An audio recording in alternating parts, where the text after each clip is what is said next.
What's up, everyone? Happy game day. Tyler and Caroline here with you on the Giant pregame show presented by Sherwood Ford. Tyler, what's up? Hey, I'm feeling good. It's a Friday. The Oilers are in action, and I know we have a weekend off. It's a good day. The Jack Eichel saga is over, so we could return to regular scheduled programming. Because we were covering it pretty intense on our show. Oh my goodness. Every day I'm like, he's top of like my Twitter trending list. I'm like, okay, let's just finish this off already and let's move on to some other news. Just like the Oilers being 8-1-0 on the season. And I was talking to my fiance, Mike, and he said that this is probably one of the most fun times it has been to be an Oilers fan. What do you have to say for that, Tyler? Yeah, I'm happy the fan base is enjoying it because they should be, right? I mean, when your team's winning, it's a good time, and it's much better than the years when they would have been 1-8 to start the year. So, I mean, it's all good. Hopefully they can keep the ball rolling here at the end of the day. After tonight, only about an eighth of the way through the season. So the regular season is a long haul, and the big pressure for this team will come with the playoffs, but you couldn't have scripted a better start to the year than this. And the win against Nashville on Wednesday was another game where, like, they didn't play perfect by any means, but at no point in that hockey game was I worried that the Oilers weren't going to win. Yeah, they got the job done. That's all that matters at the end of the day. 2 goals from Leon Draisaitl, 1 from Jesse Puljujarvi, 1 from Devin Shore, 1 from Yamo. And something I want to touch upon is Draisaitl in his post-game presser was talking about the fact that he's had, his opportunity to get those individual awards and accolades, and he's not focused on that. And he said, Connor McDavid's not focused on that. Right now, every single person on this team, it's about being a unit, being a team, and coming out every single night and basically playing for each other, which is great. And we saw that when Draisaitl had the opportunity for a Hattie, and he passed the puck to Puljujarvi. So what does that say about the mentality of this team starting this season off? Yeah, I mean, it's Draisaitl even kind of said, he loves watching other players score, and Puljujarvi's a guy who's kind of been struggling lately. Never mind just in the goal column. I think that's his first goal in 6 games now, that empty netter. So Draisaitl maybe recognizing he's got a teammate who needs to get off the schneid a little bit, but Puljujarvi's been struggling, with the puck on his stick, with the puck not on his stick. So maybe this is something that gets him going a little bit. It's also great in that game to see Kyler Yamamoto get another one. I mean, I said in our last pregame show, 1 goal wasn't changing my opinion of him. He had to start producing consistently. Goals in back-to-back games now. He's buying himself a little bit of good fortune here, and hopefully he can keep going. Are you happy with the Kyler Yamamoto right now? 2 goals, 2 points, or are you still saying, like, more? Well, more would be great. I mean, goals in back-to-back games, that's huge. And the thing with Yamamoto is just always going to be consistency for me. If he doesn't score tonight, I'm not going to be yelling, take him off the second line again. If he goes 10 games without scoring a goal, then we need to have that conversation. But it's just consistency with Yamo, and hopefully this is the start of something good. The snowball's rolling down the hill for him. Devin Shore nets his first goal of the season, 4th liner. How we've talked about before on this pregame show the importance of depth on this Oilers team. What do you think about his performance and maybe how it could inspire someone like a Brendan Perlini to net his first of the season? It's now been, I think, back-to-back games here where the bottom 6 has come through for the Oilers, and the 4th line in particular. And Devin Shore won. It was great to see how fired up he was after the goal. I got a good chuckle out of that. You can tell how much that goal meant to Devin Shore. But Oilers teams in the past didn't get this support from the bottom 6. And now, I mean, Turris got the big one against the Kraken, and it came at a big moment. And even with Devon Shore last game, I mean, it was 3-1, and that was the nail in the coffin. Shore finds the back of the net, bang, the game's over. So they're getting goals, and they're getting goals at big moments from players who, or spots in the lineup, I should say, where in the past 3-4 years, you weren't getting that offense. Let's finish the recap off with Mikko Koskinen standing tall in between the pipes, a 31 save performance against the Preds. We got to give this guy some serious credit. For everyone who, might still be on the fence or doubting him a little, this guy's been proving himself so far. Yeah, and I mean, it's similar to the team start to the year, right? If the Oilers were to lose back-to-back games here, no one's going to be sounding the alarm and freaking out about what it means for their future. And with Koskinen, it's almost the same thing. I mean, he's got a .218 goals against average, a .934 save percentage. He's 6-1 this year.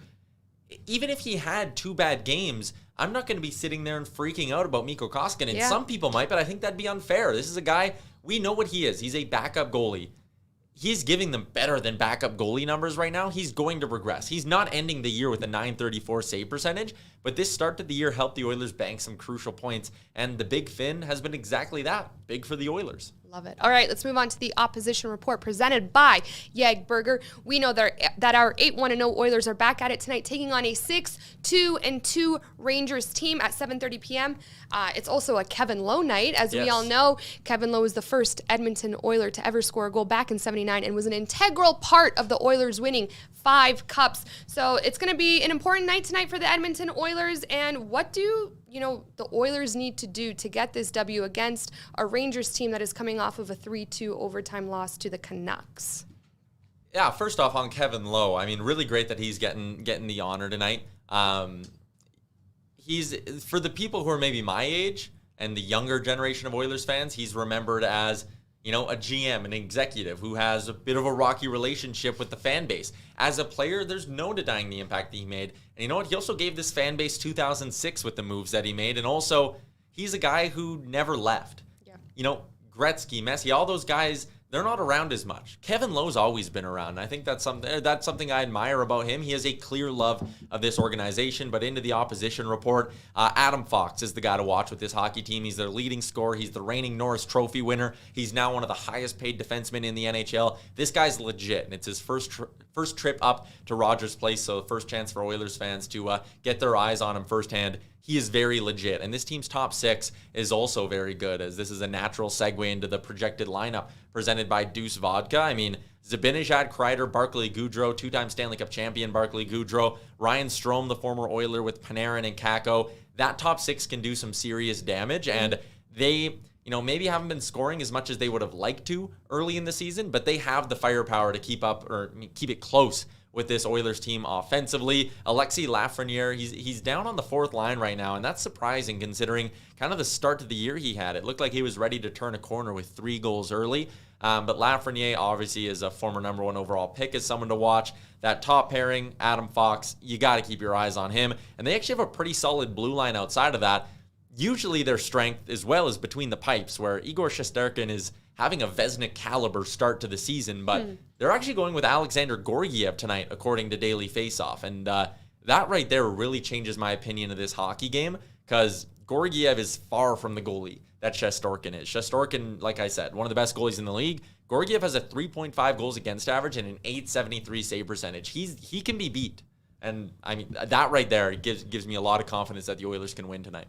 And let's move on to the lineups for our Edmonton Oilers. And quickly before you go off, Tyler, I like this stat from Jason Gregor on OilersNation.com. The Oilers can set another franchise record tonight if they score 1 power play goal. It would be the first time they've started a season with a power play goal in 10 consecutive games to start the season. If they do, they will be the 15th team in NHL history to do so. Huge stat.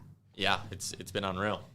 Okay, let's get into the lines here for the Oilers. So the projected changes, and there are a few actually.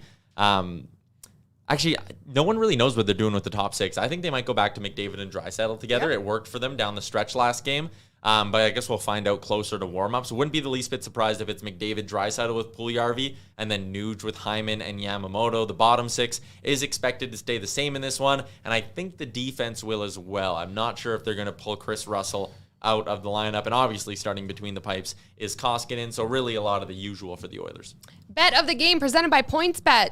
Yeah, let's jump right into it here. The Oilers are favorites on the money line at -160. They are +100, so even money to win this game in regulation, and +150 on the puck line. I kind of like the Oilers team total here. And that's actually where I'm going to go for my bet of the game. I mentioned it. Georgiev is not that good, at least so far this season. He hasn't been that good.